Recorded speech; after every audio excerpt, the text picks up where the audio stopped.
Election 2011 coverage on Manx Radio.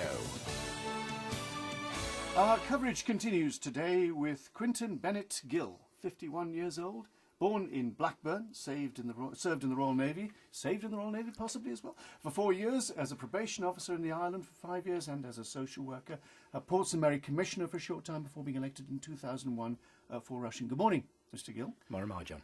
Served in quite a few departments: Home Affairs, Education, Tourism, Trade and Industry, as was chair of the OFT, currently the MEA. Enjoys Manx dancing and Everton Football Club, not at the same time, I hope. But you are very cynical about government. Messages like they speak one message and behave in a different manner. Critical of members who are blindingly supportive of the government when they know their vote might be different if they were independent. So you're not a great fan of collective government, are you? I am a fan of collective government, and I think we need a government that can govern. I support that principle, but not unquestioningly, and my record is one of questioning government when they do not deserve the support of independent backbenchers, which we all purport to be, or in the main we purport to be.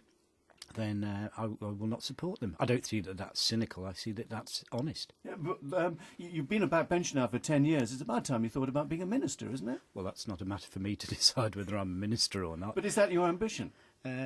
My ambition is to do the best job I can as an MHK to serve the people of Rushen and the Isle of Man. If that involves serving with the Chief Minister, in whom I have confidence, and I have confidence in the balance of the Council of Ministers, that would be something I would be pleased to do. You say there's no serious sign of belt tightening. How many notches would you like us to sort of tighten our belts by? Well, I think the last two budgets have been bigged up as being the toughest in living memory.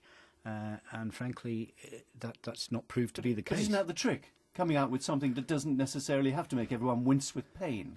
I don't think wincing with pain is the outcome we should aim for, but I think a dose of reality and a dose of overdue fiscal responsibility is what the government should have been doing. And they failed in that, and the effect of that, tragically, I think, and many other people think, and this will be proved in the very near future, will be that the UK will be revisiting our arrangements.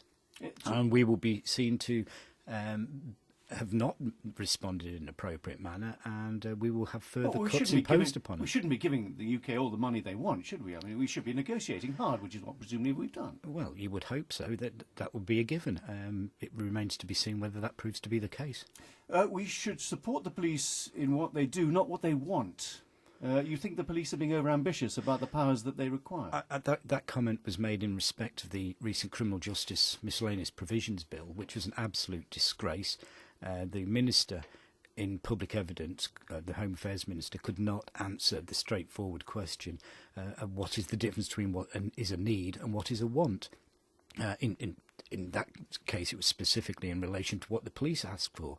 And the response was, I'm not that scientific. Well, frankly, that's an absolute disgraceful comment. Do you think the police have too many powers? I think that the provisions under that bill, which happily I led the charge to review, was reviewed by a committee of the Keys, of which I was a member, and it was thrown out. And in fact, the government couldn't even defend it. Not one single member, including the Chief Minister or the Home Affairs Minister, could defend their actions. Well, something that impinges upon the police is the drugs and alcohol strategy, which you're critical of.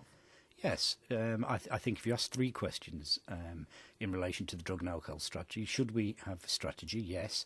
Should it be coordinated? Yes. Does that justify the bureaucracy and cost of a strategy coordinator and all the bureaucracy and cost that goes with that? No, it does not. It never did. But the government would be accused of not taking it seriously if they didn't put quite a bit of money towards it, wouldn't they? No, if they put the time and effort and commitment into a strategy and had it coordinated but within existing resources, which is the way that the private sector would typically go about it, then that would be a much more appropriate method of operating. You want population controls, perhaps even a Residency Act? I think that the issue of a Residency Act is one that we need to reconsider.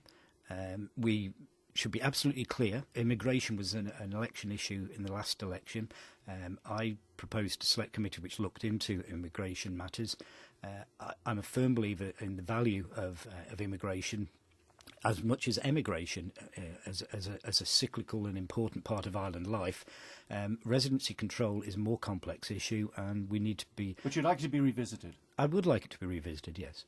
Finally, Timor balls. Was that a constructive way to spend time in Keys, do you think? In what way? In putting it together? Obviously, you weren't concentrating as hard as you might have been on affairs going on in front of you. I think I would regard it the other way. We, June Watson and I, who compiled Timor balls, were concentrating on every word that was spoken, and if we weren't, we couldn't have compiled it. Touche.